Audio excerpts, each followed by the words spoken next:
Hi, this is Eric with Parts Doctor. Today I'm going to show you how the float assembly works on your Whirlpool dishwasher. This information also applies to other Whirlpool dishwasher brands including KitchenAid, Maytag, Kenmore, Amana, and more.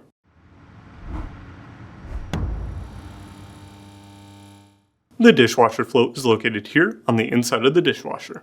As the dishwasher takes on water during the wash cycle, the float rises, releasing the switch. With the switch released, the dishwasher stops pulling water into the system. An easy way to see if the float is working is to lift it up and listen for a click. The click is the sound of the switch being released as pressure is taken off of the actuator arm. When setting the float back down, you should hear another click as the switch re-engages. If your switch is not clicking or you continue to have other issues with your float, you can check out our other videos that show you how to test and replace the other components of the float assembly.